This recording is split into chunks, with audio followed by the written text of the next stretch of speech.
Olá, olá, turma. Tudo bem com vocês? Christian, o que que tá acontecendo? Tudo mudou de lugar, o cenário tá diferente. Então, pessoal, conforme pedido por vocês, aqui está. Hoje nós vamos falar sobre transplante capilar. Sim, não só do meu, como vamos conversar bastante com o Dr. Henrique, como vocês já viram, ele já fez algumas participações. Isso são recortes de um podcast que nós fizemos, também vou deixar aqui no link se vocês quiserem ver o podcast inteiro. Mas aqui eu vou fazer um resumo só para transplante capilar. Então, se tu tá interessado em transplante, já segue esse canal, já deixa teu like e também ativa o sininho para não perder as notificações. E bora deixar de papo furado, vamos ao que interessa.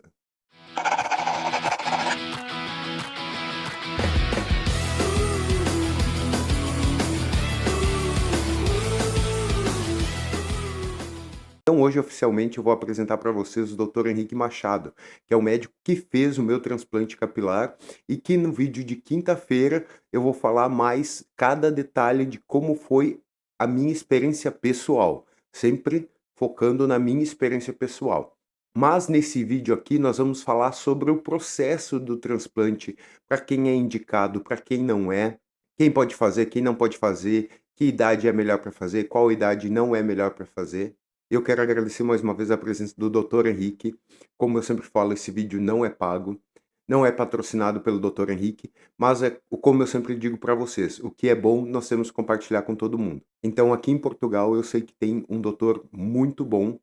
Então aqui em Portugal eu sei que tem um médico muito bom que faz transplantes excelentes, até porque antes de fazer meu transplante com ele, eu já tinha visto alguns resultados sem conhecê-lo. Então, bem-vindo, Dr. Henrique, muito obrigado. A primeira pergunta que eu tenho para fazer para o Dr. Henrique é: eu queria saber da onde veio essa paixão, esse interesse pela área do transplante capilar, da área da estética em si. Olha, vou-te contar, é um bocadinho, é engraçado porque, portanto, eu acabei medicina, depois fiz medicina familiar, sou médico de família, e depois fiz um mestrado em medicina estética. E comecei com medicina estética, como que falávamos antes, os botox, ou seja, criei a Sociedade Portuguesa de Medicina Estética, que atualmente sou vice-presidente, faço parte da direção, e dediquei os primeiros anos à medicina estética. E uma altura a minha mulher disse-me: olha, está ali uma clínica à procura de um médico de estética, mas uma clínica de capilar. E eu na altura disse: epá, nem quero. E ela, pá, vai lá. Mandei o currículo, chamaram-me, contrataram-me logo e comecei a fazer a parte capilar e comecei a adorar. Ainda não na parte cirúrgica, estamos lá, isto foi em 2012. Porquê? Porque as consultas eram umas consultas também a buscar um bocadinho aquela parte mais médica. Isto, e agora, a consulta de medicina estética é muito gira, a beleza é tudo muito giro. Mas muitas vezes são consultas que parece que estamos... A pessoa, o lábio está mais para a esquerda, mais para a direita, e entra ali num preciosismo e parece que entra ali numa parte de vendas e assim. No capilar foi tudo ao contrário, ou seja, no capilar de repente eram consultas, imagina, numa alopécia feminina, estar 40 minutos a explicar tudo, desde a parte ginecológica, da parte depressiva, ver-te como um todo, e depois tínhamos os procedimentos e víamos resultados espetaculares. Então, toda esta parte de conseguir ver os resultados, comecei-me a apaixonar mesmo, ao ponto que, passado um ano, comecei a dedicar-me ao transplante, propriamente dito. E o transplante capilar é uma coisa que demora muito tempo, mas também me traz a mim traz-me tranquilidade. Eu estar 10 horas, 8 horas no bloco a fazer o transplante, estou a conversar com o paciente, estou a ouvir notícias, estou tudo, também faz com que me afaste do telemóvel. Tenho uma vida que tem sempre 1000 coisas para fazer. Eu às vezes não gosto é de parar e ir ao telemóvel, que já sei que vou ter 70 mensagens, 20 chamadas, então estou tranquilo.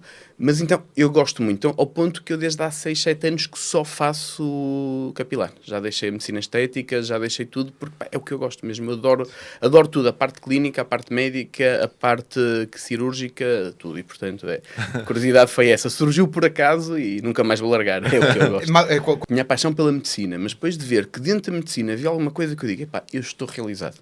Eu não preciso de estar à procura de mais, que eu estou realizado e gosto. Imagina aí... Muitas vezes vou falar a congresso e assim tenho que preparar apresentações e faço aquilo com... gosto. Às vezes vejo-me e são 2 da manhã, ainda estou aqui a ver os slides, a mudar a coisa. É algo que eu realmente gosto. Gosto de dar aulas de... felizmente dou aulas em várias universidades para médicos de capilar e é uma coisa que eu gosto. Por mim estava ali horas e horas. Por isso é que quando me desafiaram a vir cá, eu para falar disto, estejam sempre a tocar às vezes que for necessário. E doutor Henrique, uma dúvida. Com tantas clínicas que nós temos por aí, eu queria saber do senhor, qualquer pessoa pode fazer transplante? Eu digo, é necessário ser médico para fazer o transplante capilar ou um esteticista consegue fazer? Porque nós vemos várias clínicas por aí, tanto aqui quanto no Brasil, quanto, enfim, espalhadas pelo mundo. E eu queria saber do senhor, se qualquer pessoa pode fazer. Eu posso fazer um curso, por exemplo? E estamos a entrar numa zona de fronteira. A primeira coisa, teoricamente, a falta de cabelo, nós chamamos alopecia, daqui a um bocado podemos falar o que é isso, porque a alopecia não é... Mas as pessoas muitas vezes pensam que a alopecia é a alopecia areata, aquela grave. Não. A alopecia é tudo, desde que seja mais grave ou menos grave, mas a seguir podemos explorar um bocadito este termo que acho que é importante as pessoas perceberem. Mas, primeiro, todo o tipo de falta de cabelo, a alopecia mesmo androgenética, esta que eu tenho, que sofremos nós três aqui na mesa, é considerada uma doença pela Organização Mundial de Saúde também. Porquê? Pelo impacto psicológico que tem sobre muitas pessoas. Portanto, a primeira coisa que digo, isto para mim, sem dúvida, é algo médico também. Por isso é que mesmo nos hospitais há serviços que se dedicam. Quem pode ou quem não pode fazer o transplante capilar?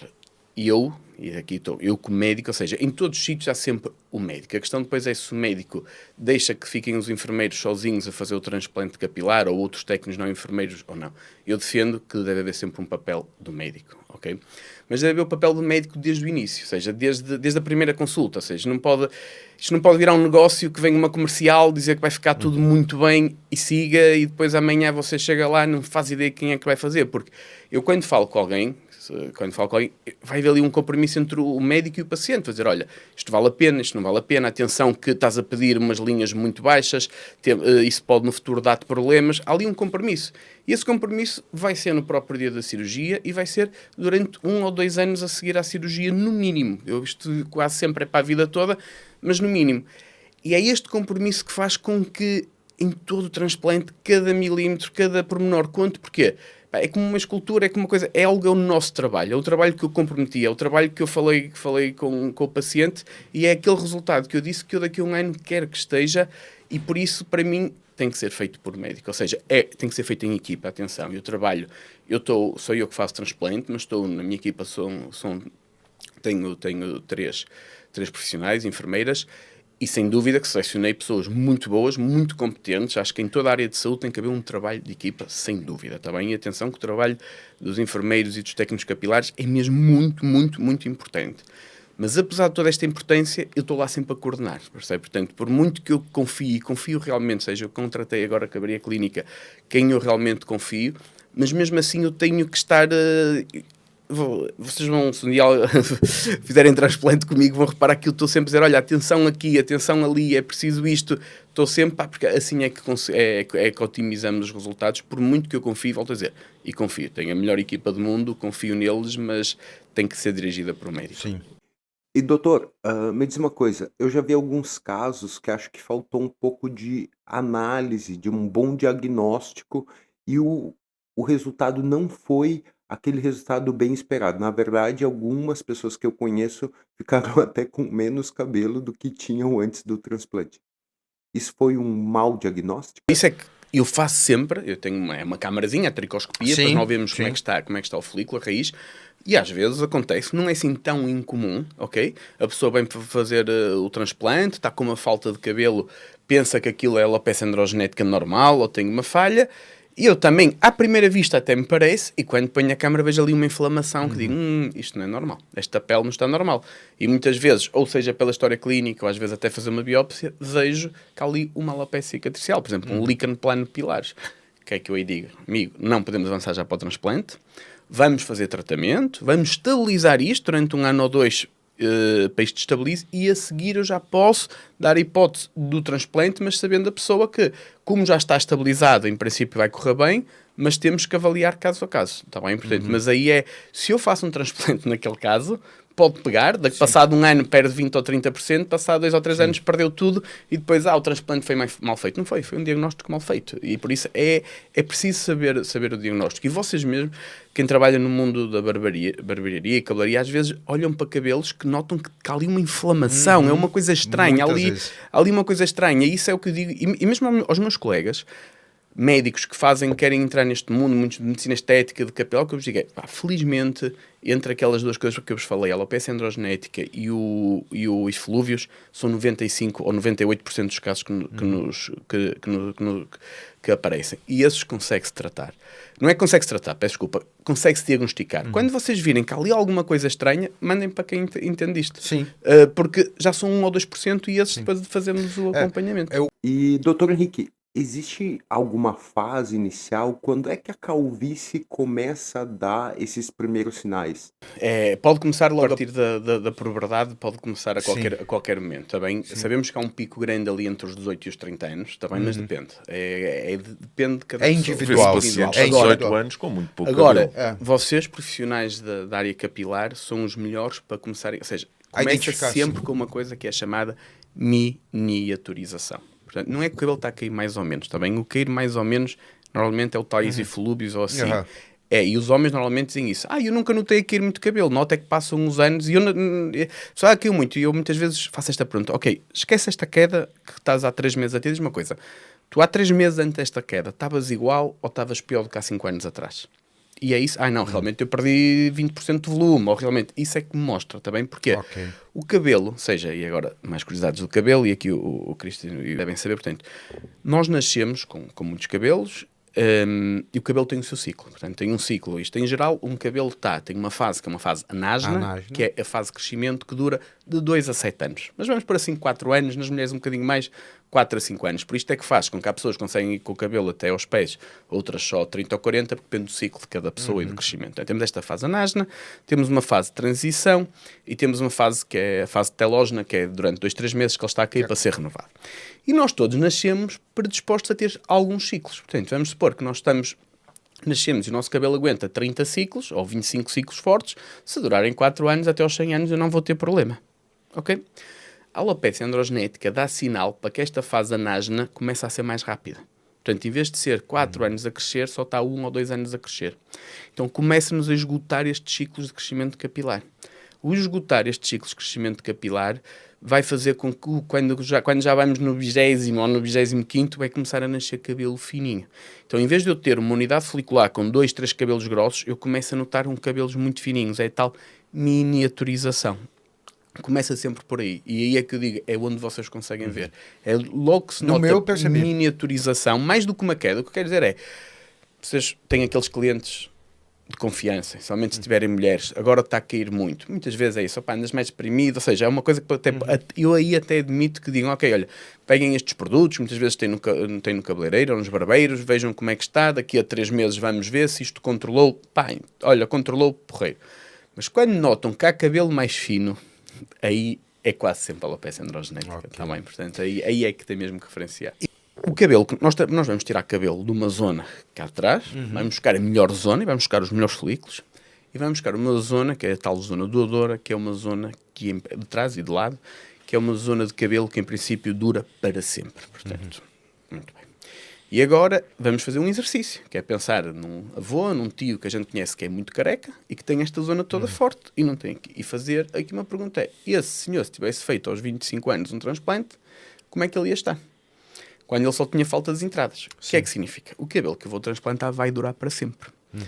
Agora, o outro pode perder. O que ia cair, vai cair. Agora, se eu vejo um jovem com 25 anos que já está a perder muito, mas está preocupado com as entradas, mas quando eu vejo que ele vai perder todo o outro cabelo, se eu lhe fizer um transplante para lhe tapar as entradas, o que é que vai acontecer? Ele vai ficar com esse sítio bom, mas depois vai perder todo o resto do cabelo.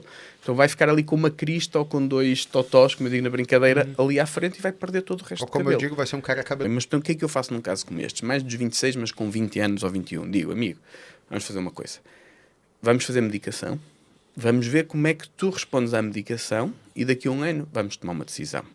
E este ano já me pode fazer com que eu possa baixar as entradas como ele queira, ou que eu possa dizer, isto é um caso grave, isto vai continuar a evoluir, vamos fazer, mas vamos subir um bocadinho as entradas, que é...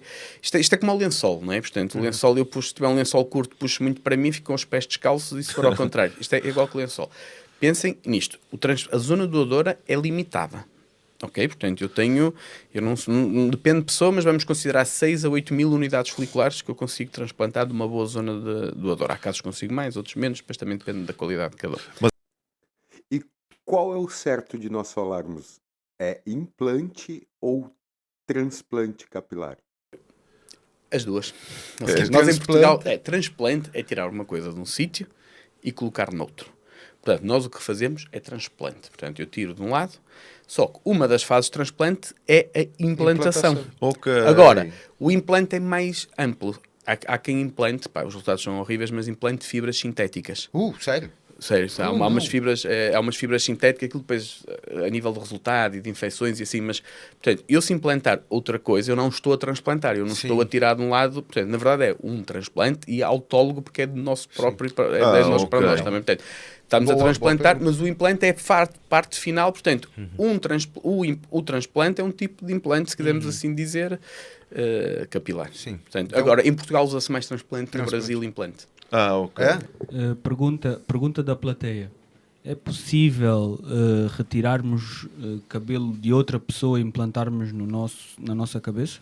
Não, infelizmente não. Ou seja, há um estudo agora de um colega nosso israelita que conseguiu entre 2 irmãos, mas aquilo devia ser porque eles tinham mesmo uma compatibilidade genética muito grande. Em geral, não e não. Tá bem? Conseguimos é tirar cabelo de outras zonas do corpo, essencialmente da barba, para o homem e pôr no cabelo. E não dá muita diferença porque assim, o fio é completamente diferente, cabelo e barba, dá muita diferença? Se eu fizer um transplante do cabelo para a barba, o resultado é super natural. Claro que, agora imagina, ou seja, também vou falar agora num conceito que é o conceito da unidade folicular. Não sei se estão por dentro. Unidade folicular não é folículo, tá bem? O folículo é todo o conjunto onde se insere o cabelo, portanto, é aquele buraquinho onde está o cabelo e o próprio cabelo, tudo isto é o folículo. Tu consegue colocar aqui um folículo? Procura folículo Não, depois eu pilosebáceo. mando, portanto, é o folículo. E a unidade folicular estes folículos, quando nós rapamos o cabelo, vemos que estão às vezes 2, 3 cabelinhos juntos, ok? Esta união chama-se unidade folicular. São aqueles 2 ou 3 folículos que compartem algumas estruturas juntas. A tal glândula sebácea, o músculo piloeretor, portanto, eles compartem a estrutura e nós chamamos a tal unidade folicular, está bem? E eu agora já me perdi, que estava a falar disto. Não, isso é um folículo. Isso é um folículo ovário. Pilosebáceo. Piloso, pode ser peloso ali também. Pronto. Aí. Isso é um folículo. Todo aquele conjunto que nós vemos é um folículo. Portanto, temos ali a glândula sebácea, que é aquele... Sim. Pronto, temos aqui uma glândula sebácea. O músculo eretor. Temos o músculo eretor do pelo, a pílula eretor, depois temos a zona do bulbo, onde está. Portanto, todo este conjunto é um folículo. Muitas vezes a pessoa diz, fiz um transplante de 3 mil folículos. Não, fiz um transplante de 3 mil unidades foliculares. Estes folículos organizam-se na pele em conjuntos. Portanto, muitas vezes estão conjuntos, em média 2, 3. Portanto, estão 2, 3 destes folículos estão juntos com o mesmo músculo e com a mesma glândula sebácea. E este conjunto chama-se a unidade folicular. Foi um conceito que se descobriu há 20, 30 anos e parece que não revolucionou um bocadinho de transplante capilar porque permitiu-nos transplantar unidades foliculares. Sim. Eu estava a dar este exemplo porque eu numa barba, eu não vou pôr um folículo de 3. É muito estranho. Então numa zona aqui, uma pessoa vê sair 3 cabelos juntos. Mas com os de 1 e alguns de 2 para dar volume eu consigo. E tenho resultados de transplante de barba, tirando do cabelo, fenomenais. O contrário também dá muito bons resultados, porque o cabelo da barba é grosso, mas em normal, a unidade folicular da barba é só um cabelo.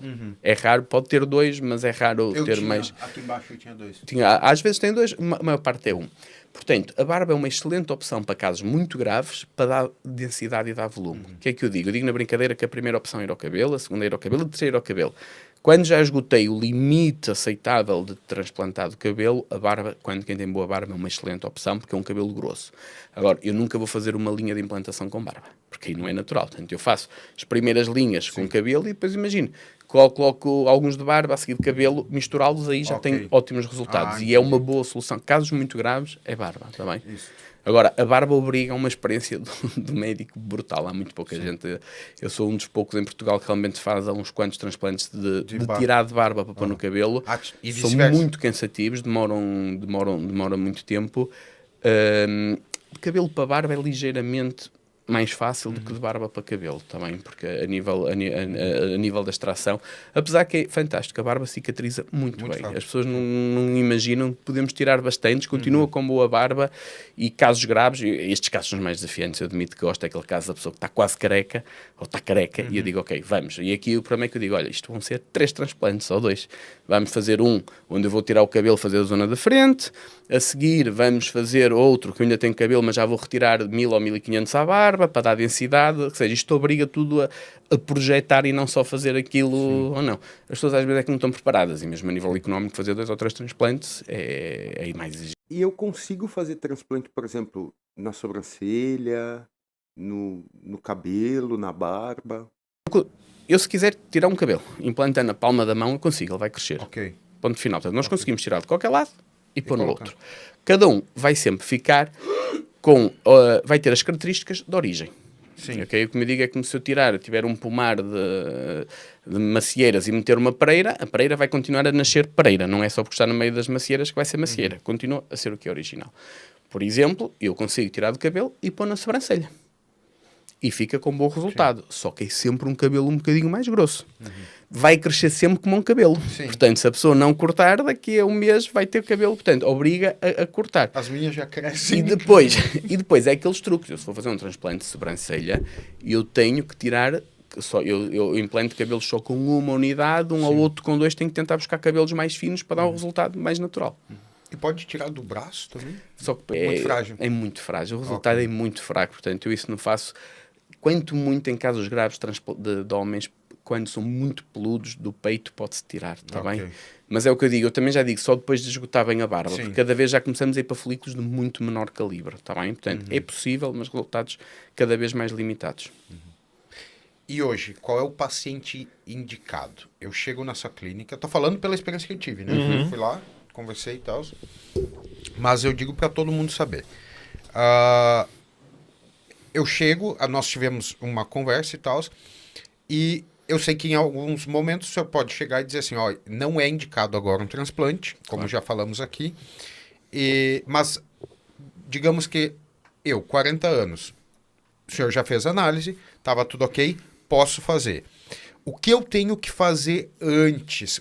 Existe uma preparação antes, por exemplo, algum cuidado especial, algum exame especial que o senhor indica? O exame faço eu. E agora, para todo mundo aqui que está nos assistindo, doutor,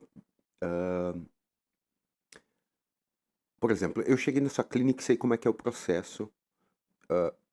E agora, para todo mundo que está assistindo, doutor, existe alguma coisa que nós temos que fazer antes do transplante? Porque eu já fui na sua clínica, o senhor já analisou meu cabelo e tal, tanto que eu já fiz. Mas para quem não conhece, para quem não tem noção do que fazer. E para mim o mais importante vai ser a história do cabelo, ok? O Christian chega e diz-me, olha, eu estou assim, tenho aqui uma falta nas entradas, pouca densidade daqui, mas eu noto, isto começou aos 20 anos, isto vai evoluindo, mas vai evoluindo lentamente. Eu digo, ok, temos aqui um homem de 42 anos, que apesar que vai aumentar, isto vai agravar, mas vai agravar lentamente, porque leva-me 20 anos a ir lentamente. Então, eu aí digo, à vontade, faço a análise, não tenho outro tipo de doença, desde que não me queira pôr a meio da testa ou cabelo, e eu digo, Christian, pode...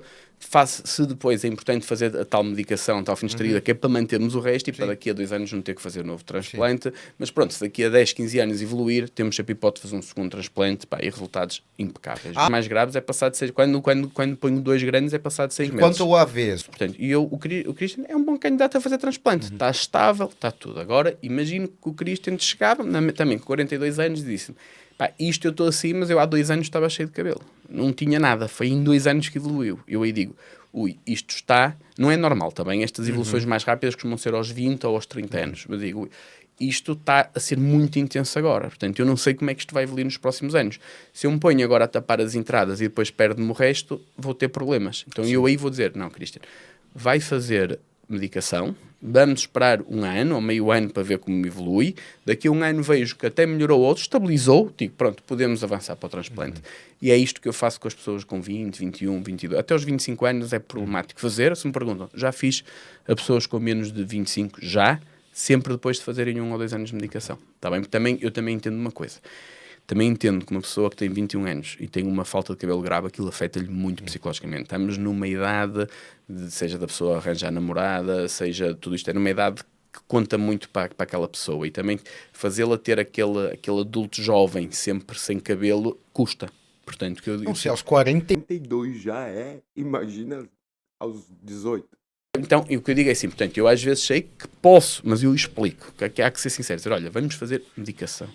Vamos ver se estabiliza. Depois de estabilizando, eu digo, olha, tu podes na mesma perder, mas pronto, eu pelo menos durante 10 anos vou-te pôr isto bem. Agora, não lhe vou baixar para onde ele quer, porque eu digo, opa, mais vale ter uma zona mais curta, com umas entradas, que não é feio um homem ter umas entradas, mas o que está bom, do que estar, ou seja, eu posso meter 3.000 unidades foliculares numa zona isto aqui, uma zona assim, como posso metê-la numa zona muito maior. Sim. Claro que eu meter numa zona muito maior, a densidade vai ser muito menor. E a mim interessa-me, é mais fácil pôr densidade baixas, mas a mim interessa-me ter altas densidades, que é o que estiver bom. Portanto, cada caso é um caso, todos os casos têm que sempre ser conversado. Portanto, agora tem que sempre ser avaliado. E felizmente, e é muito gratificante isto, é eu ver pessoas que eu digo, olha, não te vou fazer, e passado um ano estão lá e fazemos o transplante e com resultados brutais, mas com expectativas reais. E doutor, antes de nós nos conhecermos, eu na barbearia, como já tinha falado antes para o senhor, já tinha visto alguns resultados, e não é puxar saco e tal, mas excelentes resultados. Um de 3 anos, acho, um de um ano e pouco, e outro de uns 6 meses. E todos citaram o mesmo nome. Foi por isso até que eu fui atrás pela indicação, porque eu vi que, principalmente na linha aqui da frente, ficava muito natural. Primeiro, não há melhor do que isto, não é? Que é terem chegado pessoas profissionais de cabelo que entendem disto, ter visto casos reais e ter ido à minha consulta, e eu na altura vi o shipper, vem de uma maneira de quem percebe, que é mais melhor do que... Sim. Pá, depois eu tenho muito isto. E olha, o transplante resulta porque o meu amigo fez e está muito bem. O transplante não resulta porque o meu amigo fez e está muito mal. Cada caso é um caso. O transplante bem feito resulta sempre, porque é bem indicado. Ponto final. Eu digo isto agora, e estou-me a ouvir, quem quiser que escreva a dizer que é mentira. E eu não tenho um caso de um transplante que tenha corrido mal. Não tenho. Porquê? Porque um transplante, ele tem que ser bem indicado. Às tantas não fiz tantos, às tantas a pessoa queria uma outra coisa e eu não lhe fiz, mas o que eu comprometo, a pessoa faz. E digo isto com uma arrogância no bom sentido de quem pode mesmo dizer isto. E se tiver algum caso, atenção, já tive que fazer 2 ou 3 retoques, a pessoa, eu próprio dizer, pá, isto está bem, mas eu não queria ali, não gostei muito ali. O olho do artista. E faço um retoquezinho e não cobro nada por isso. Seja, uma coisa é a pessoa achar que era careca e ia ficar com cabeludo, depois mas eu achei que ia ficar mais. Não, eu aí explico logo que não é assim. Também depois, tem isso, né, gente? Também tem, mas por isso é que eu baixo a expectativa, e por isso é que alguns desses eu sei que não vão ficar comigo, porque eu vou, mas eu quero aqui. Eu digo, mas não pode ser, mas eu quero, mas não pode ser. Ou seja, essa pessoa eu sei que vai acabar por ir ao outro lado, vai apanhar uma comercial, que vai dizer que é uma coisa espetacular, vai fazer, e depois passado um ano está na minha clínica a dizer pessoas à mesma máquina, que tem um cortezinho todo igual, que eu também acho, mas estava-lhe a dizer, os mitos do preto, ou seja, eu, em geral, portanto, previamente, eu peço sempre análises, está bem? Isto aqui depende, há clínicas que não pedem, mas pá, temos que ser sinceros, eu sou o líder de uma equipa, pode haver doenças que depois aquilo vai correr mal e não é, ou seja, já apanhei um paciente há 3 anos, estava completamente, era um jovem de 29 anos, estava com diabetes gravíssimo, ele não sabia, portanto, eu digo, não, depois fiz o transplante, mas primeiro controlou o diabetes, vamos falar daqueles diabetes tipo 1, portanto, isso é importante, igual que também tenho pacientes que têm HIV, por exemplo, ou sífilis assim, e que eu faço na mesma ao transplante, mas tenho os cuidados com precauções, tenho que avisar a minha equipa, porque acontece nós picarmos, acontece, é normal, em 1000 transplantes é de picar-me 2 ou 3 vezes, e é bom que a equipa saiba. Portanto, eu peço sempre umas análises prévias. O dia do transplante dói a picada da anestesia. Depois não pode doer, está bem? Portanto, não é uma picada, são algumas. E o paciente fica acordado. O paciente está acordado. Eu, no meu caso, dou um medicamento só para ter um bocadinho mais de soninho. Agora, o mais importante, e eu vi isso também, que eu ouvi um podcast de Boss, que é a relação com o paciente, não é? Eu tenho que ter... eu dou-vos um exemplo. Eu estava numa clínica em Madrid, onde comecei, que tinha 4 blocos ao mesmo tempo, e era... Muitas vezes havia paciente a ter, que é normal nos homens. O homem está nervoso e tem aquele quadro vagal, tipo que desmaia. E eu via isto, tipo, em cada 5 transplantes não acontecia isto. E eu pensava que era normal. Não é. Aí é desumanização, percebe? É aquela pessoa que paciente bem, nós não estamos tão nervoso, nem conhece o médico, a seguir entra para o bloco, está a ouvir a conversa das enfermeiras a falar que ontem aconteceu isto e assim, a pessoa tem altos nervos. Portanto, eu recebo, então, como é que estás? Mesmo que não conheça bem, então, como é que estás? Tudo bem? É pá, tranquilo, vamos aqui, seja, tento, olha, o que é que fazes, o que é que não fazes, seja, eu tento, que eu quando noto que a pessoa está mais nervosa, que é para brincar um bocadito, para a pessoa ganhar confiança, e já está. Um shotzinho de zero. Um shotzinho. Pronto, é quase. Não dá, pré-cirurgia não dá, mas eu dou um medicamento para fazer esse efeito também, se não dá. Mas ok, então, eu, logo para a pessoa, seja aquela relação, portanto, só há um transplante a decorrer naquele dia, sou eu que estou dedicado, não estou... Tenho clínica para poder fazer 3 ou 4 transplantes, não faço, também não vou pôr outro, eu gosto de estar a controlar. Mas estava a dizer, então depois do anestesia. A anestesia já aí varia muito de pessoa, de profissional para profissional. Eu tento fazer uma anestesia que é um bloqueio, que faz com que com 2 ou 3 de cada lado fica logo, ou seja, os nervos saem numa zona e depois eles espalham-se. Se eu conseguir bloquear, se eu tiver conhecimentos anatómicos para bloquear o nervo onde está a sair, eu com uma picada consigo bloquear logo. Nós temos aqui 2 nervos grandes, eu com 2 picadas de cada lado bloqueio logo 90%. E depois a pessoa diz-me, olha, eu aqui ainda estou a sentir. E eu carrego ali a anestesia, portanto, a seguir, a pessoa vai sentir 0. Mas quando digo 0, é 0. Tá bem? O que é que se passa? Como falámos no início, há muitos sítios onde não é o médico que está a fazer transplante. Muitos sítios o médico vai lá para dar anestesia e depois está o médico para 10, ou para 5 ou para 10 blocos. E às vezes as pessoas dizem, está a doer um bocadinho, olha, aguento só um bocadinho que já vou chamar o doutor. E parece que não, este bocadinho é incómodo e diz, aguenta só mais um bocadinho. Portanto, eu aqui também diga, uma pessoa que teve dores durante o transplante, não estou a dizer da anestesia, que eu tenho que dar anestesia, às vezes tenho que reforçar, mas não pode doer, está bem? Ponto final. No pós-transplante, em geral, dói muito pouco. Mas eu aí já não posso dizer não pode. Aí já depende de cada paciente. Em geral, eu dou paracetamol para tomar nessa noite e no dia seguinte. E, geralmente, a seguir passa. Também, normalmente, passado 5, 6 dias, começa na zona doadora, sentem que parece umas aranhas a puxar. É a sensação que os pacientes dá um bocadito de dor. Agora... Isto agora dizendo truques meus, que para os meus colegas aprenderem, eu também faço uma batotazinha, que é, eu na anestesia, eu dou uma anestesia rápida, mas dou uma anestesia lenta. A anestesia lenta dura 6, 7 horas de anestesia, mas tem um efeito analgésico, que é tirar a dor de 3 dias, que é o mesmo que usamos naquelas enxaquecas graves ou assim. Então, significa que nos dias que está pior, a pessoa está protegida sobre a anestesia. Por isso é que também é uma das... Eu ainda agora, daqui a um mês, vou à Casa Blanca com um congresso mundial para falar da anestesia. Eu à frente faço uma técnica com cânulas, que assim só tenho que picar 2 vezes e anestesia tudo. São técnicas. Portanto, o transplante, em geral, é muito bem processado. O cabelo, imagina, se vai inchar ou não os olhos, pode inchar. Eu não posso dizer que não pode... Se fizer na coroa, não incha, porque se fizer só a coroa, vai para trás. Se fizer à frente, porquê? Nós colocamos uma coisa que é nós chamamos uma tumescência. Portanto, é um bocadinho de soro fisiológico com um bocadinho de adrenalina, que é para quê? Isto aqui é engraçado, este transplante é estas coisas físicas que é giras. Se eu encher a pele com soro fisiológico, tipo com água, vai criar uma camada de soro fisiológico ou de água. Ao criar esta camada, faz com que eu, quando estou a perfurar, todas as zonas, os nervos, as veias, estão mais longe. Então faz com que a cirurgia seja muito segura. É normal que aquele soro que eu pus, pela gravidade, desça. Eu digo na brincadeira, se estiver a fazer o pino 24 horas por dia, não há problema. Agora, felizmente, e que no bom ditado português, incha, desincha e passa. Portanto, isto é o 3º, 4º dia. E há truques. Se a pessoa, imagina, fizer drenagem, tiver paciência para estar sempre a drenar, nós conseguimos fazer com que o líquido venha para as laterais, está bem? Mas pode acontecer. Dor muito bem tolerada também. Normalmente eu digo 90%. Toda a gente tem uma dorzinha, ok? Mas 90% super bem tolerada. E 9% diz, sofreu um bocadinho, uma coisa mínima, mas doeu um bocadito. E 1% é que pode sentir uma dor mais intensa. Mas mais uma vez, quem sentir a dor intensa, cá estou eu. Sou médico. Eu dou o meu número de telefone no dia do transplante, a seguir ao transplante. Digo, olha, qualquer coisa, mandem-me um WhatsApp. E se for preciso, eu tenho um nível de medicação para a dor diferente. Felizmente, eu só uso bem. Eu já não me lembro a última vez que eu passei algum que não fosse o ibuprofeno. Acho que há mais de 5 anos que Benuron não chega o simples brufeno. Mas se eu precisar de ir para Nolotil, para Tramal, eu tenho essa pessoa me dizer, estou que não consigo... E eu, felizmente, como médico, tenho esses conhecimentos e dou para que não doa, está bem? Sim, top. E para teres noção, um cabelo normal tem num centímetro quadrado cerca de 80 a 100 unidades foliculares. Estamos a falar de 200 e tal cabelos. 1 centímetro quadrado. Nós já conseguimos fazer milagres, não é milagres, mas já conseguimos, em zonas de alta densidade, eu já consigo pôr 50 unidades foliculares por centímetro quadrado. Ficam a Já falta. é brutal. Mas atenção, eu consigo fazer isso nas primeiras linhas, porque se tu pensares, de uma ponta a outra de cabelo, tens, imagina, às vezes como faz a curva, imagina 20 centímetros.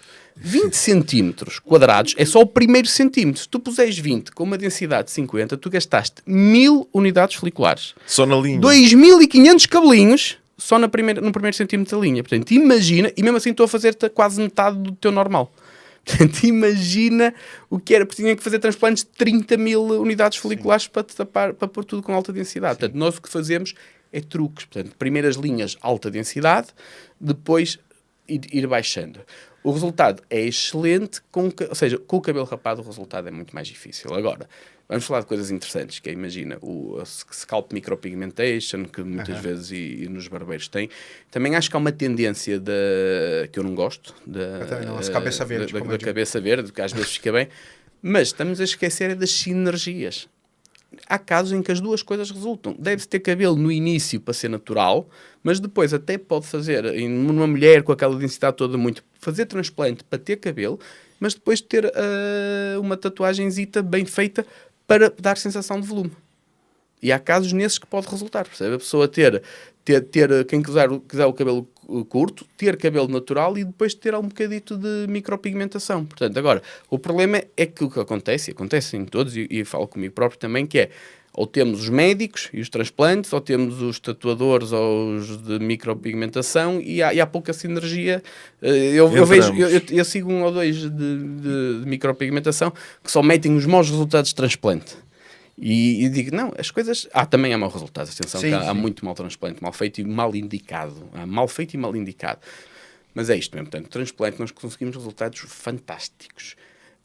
Se tu fores ver, eu na minha parte tenho um caso de um paciente que era completamente careca e agora está com aspecto fenomenal. Mas está com aspecto fenomenal, deixa crescer, penteia para um lado. Se eu puser a escova e começar a abrir, a densidade dele na zona do meio é para 1/4 ou 1/5 do normal.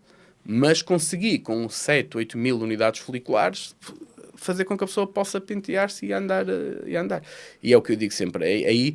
E o exemplo é fácil. Tu pegas em 1000 cabelos cortadinhos numa mão, não ocupam volume nenhum. Não, pegas em 1000 cabelos com 10 centímetros, eles dão um volume. Por isso, Isto é importante ficar... Claro, exato. Que a pessoa espera, a expectativa é que a pessoa fique como quando tinha 15 anos ou 16. E depois há outra coisa. Eu quando vejo um paciente que imagino, muitas vezes agora está na moda o cabelo rapado de lado, como é que se chama a nível técnico? Também fade. Eu, quando vejo um paciente que gosta de usar o fade, eu tenho que lhe explicar que, apesar de dizerem que o transplante não tem cicatriz, não é verdade. O transplante deixa uns pontinhos brancos, chamam-se os white dots, está bem? Portanto, que se eu rapar a gilete ou se eu rapar uma máquina zero, podem-se notar. E eu tenho que avisar, eu não posso dizer, é tudo sem cicatriz e no final a pessoa... Agora, é óbvio que se a pessoa deixar crescer uma máquina 2 já não se nota nada. Se for um transplante bem feito, não se nota nada. Mas a rapar a gilete, aqueles pontinhos brancos notam-se. E a minha obrigação como médico é avisar avisar de tudo. Dizer, olha, atenção que isto pode coisa. Ou a quem tem cabelo rapado, que já me aconteceu, que eu noto que gosto de usar, avisar logo, olha, atenção que o transplante com o cabelo rapado, a sensação de volume criada não é tão boa. Está bem? Eu tenho que avisar logo. Sim. E casos muito difíceis, ao contrário, olha, para isto resultar vais ter que deixar crescer. Sim. Pois, não há... Mas casos muito difíceis, há casos, o que quero dizer é, imagina o Christian, se fizer, vai ficar, em princípio, se quiser usar mais curto do que o que está, dá perfeitamente. Não é um caso muito difícil a nível de quantidade, depende de cada caso, está bem? Eu não estou a dizer que tem todos que andar com o cabelo comprido, estou a dizer é que 3, 4 centímetros, o suficiente para ele virar para um dos lados, é o ideal para começar a criar algum volume. Ok. Sim. Está bem? Top. E depois só uma curiosidade, depois temos o problema das coroas. Não sei se repararam, as coroas nunca ficam tão bem. Sabem porquê? Por causa do remoinho? Por causa do remoinho e por causa de onde é que vemos. Ou seja, o transplante da zona da frente, entradas, eu dou muito este exemplo, portanto, eu meto aqui unidades foliculares em alta densidade, as primeiras linhas em alta densidade, e aquilo, quem olha de frente, vê as primeiras linhas com alta densidade, impecável. E o que eu digo é como nós olhamos para uma floresta e olhamos de frente, parece que está cheio de árvores, quando às vezes até tem espaçamento. Mas se eu olhar para essa mesma floresta de cima, Só vejo é buracos entre as árvores. E nós para as coroas olhamos de cima para baixo. E depois a coroa tem um problema que disse bem o Schipper, que é fazermos o remoinho. Portanto, eu quando faço uma coroa eu tenho que direcionar igual que remoinho. Portanto, elas não criam esta sensação de volume. Por isso é que a zona da coroa é sempre uma zona de mais difícil tratamento. Por contrário, é uma zona que responde muito bem à finasterida do testarida mais do que a zona frontal. Um estudo nas mulheres é impressionante. 85% das mulheres com falta de cabelo sofrem problemas de autoestima. Sim. 50% de depressão, 70%, já não sei, alguma coisa, mas até 80%, algum tipo de problema de autoestima, 85%. Ou seja, é mesmo chato. Nos homens não é tanto, mas também em geral também é uma coisa muito importante. E nós, eu começo as minhas aulas com uma imagem espetacular, que é uma imagem do George Clooney, ou alguém com inteligência artificial ou com o design, que pô-lo careca. Sim. E com o cabelo. A mesma imagem. Atenção, não estamos a falar que é a mesma imagem. Numa parece se procurar aí na internet, George Clooney sem cabelo, não sei se vai aparecer. A mesma imagem. E a primeira de quem é, e toda a gente fica a pensar, não sabe quem é, e fica a sensação de ser um senhor idoso com os seus 60 anos. Quando metemos a mesma imagem com cabelo, de repente dizemos, uau, é o George Clooney, é um símbolo da beleza. Portanto, eu senão depois eu consigo-vos fazer. Eu depois faço-vos chegar. Ok. Onde para nós que eu coloco na edição. É espetacular, é espetacular. Tá aí, é aquela ali. É a mesma que a primeira que aparece. Atenção, vocês podem buscar uma, mas há uma que é igualzinha. Eu acho que era a primeira que aparecia todas em cima. Ou volta para cima. Eu acho que... não é a mesma, mas é... Eu tenho a imagem dele com e sem a mesma imagem. E vocês olham para aquela imagem ali e o que é que parece? Parece algum homem charmoso quando ele está sem cabelo? Parece alguém...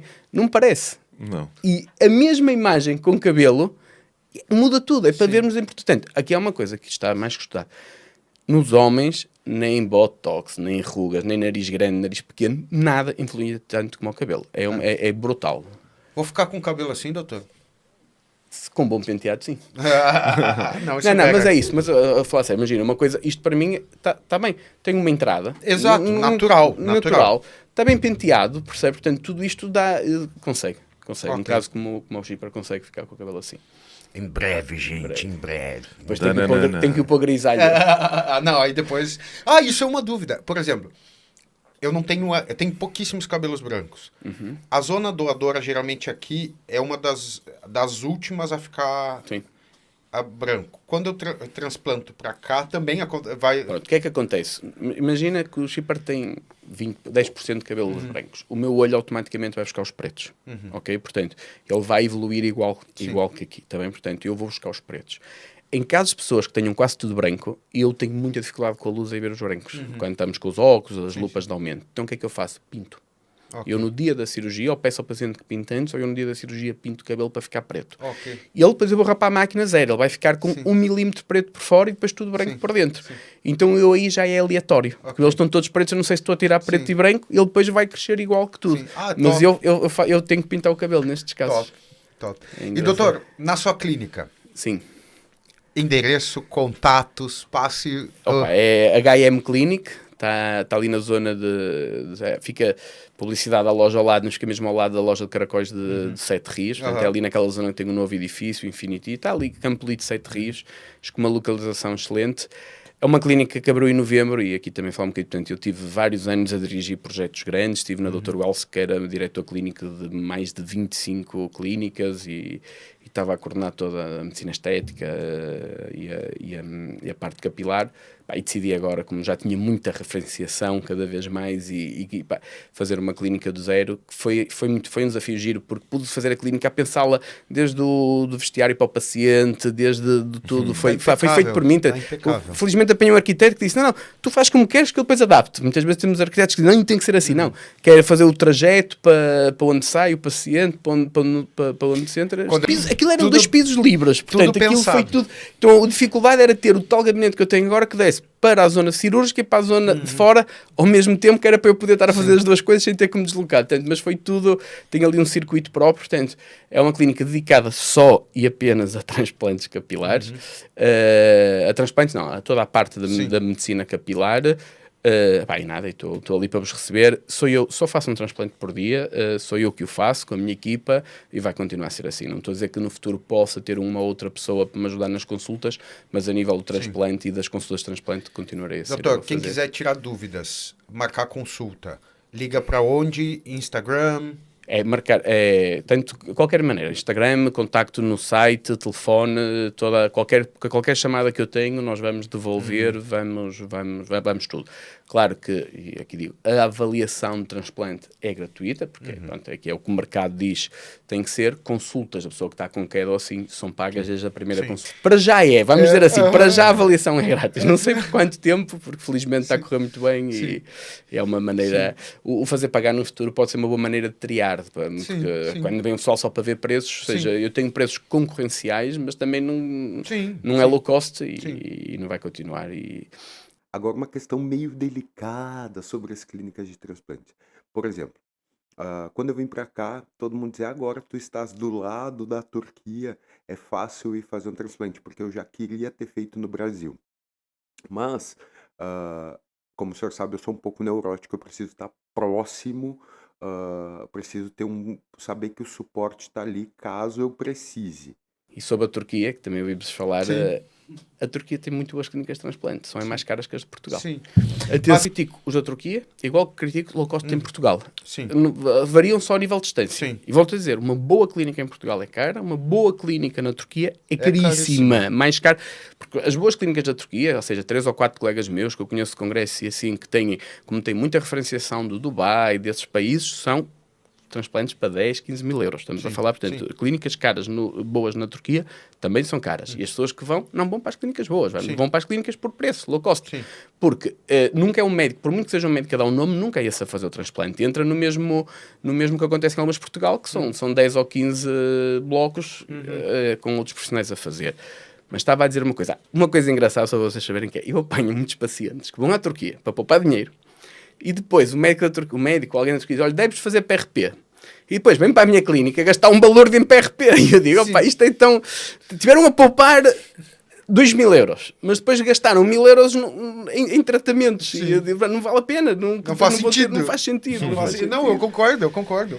E também noto que também há quem vá, porque muitas vezes é onde vai buscar confiança, no sentido que aqui em Portugal ainda não há muita proximidade com o médico, nós ainda não estamos muito envolvidos e por isso este podcast é excelente, que é para ver um bocado, a pessoa gosta, ou a pessoa e o homem gosta de saber quem é que é, e às vezes na Turquia, como tem grupos que o amigo fez e até juntam-se um grupinho ou assim, acabam por ganhar confiança. Agora aquilo é assim, eu já vi casos a correrem bem, já vi casos a correrem mal, seja na Turquia, seja em Portugal, e eu volto a dizer, e aqui é o conselho que eu dou, falem sempre com quem vai fazer o transplante. A consulta tem que ser com quem vai fazer o transplante. Não é com uma clínica, não é com um centro, não é com um hospital. Ok, estou a falar com... É a mesma coisa, se for cortar o cabelo, eu quero saber, olha, é com o Christian, olha, como é que vai correr, olha, quero assim, quero alçado, e é o Christian que me vai fazer, e mesmo que se eu for um cardiologista, é aquele cardiologista ou a equipa dele que esteja junto, e é o conselho que eu dou, está bem? Porque deve ser consulta de avaliação, transplante e seguimento, deve ser sempre a mesma pessoa, só assim, porque senão o outro diz, mas eu nunca na vida disse isso, foi o outro que disse isso, e começamos com as desculpabilizações, que não deve haver. E quem quiser saber todos os contatos da HM Clinic, eu vou deixar tudo aqui na descrição. Também vou botar aí no vídeo. E agradecer mais uma vez ao Dr. Henrique por ter participado. E quem tiver dúvidas, pode deixar aí que eu respondo todas. Já segue o canal, já curte, já compartilha. Encaminha esse vídeo também para quem está pensando em fazer transplante capilar aqui em Portugal, em qualquer lugar, para já tirar as dúvidas. Eu fiz o meu transplante, como vocês podem ver aqui, ó. Tô cabeludão já fazem 4 meses. Vai fazer 4 meses, dia 11 de abril agora. Então, se vocês gostaram desse vídeo, deixe esse like. Vídeo que vem, vou falar mais sobre o meu transplante, minha experiência pessoal com transplante capilar com o doutor. E também já me sigam nas minhas redes sociais não sensuais, que eu vou deixar aqui para todo mundo. Espero que vocês tenham gostado. Até o próximo vídeo. Valeu, tchau.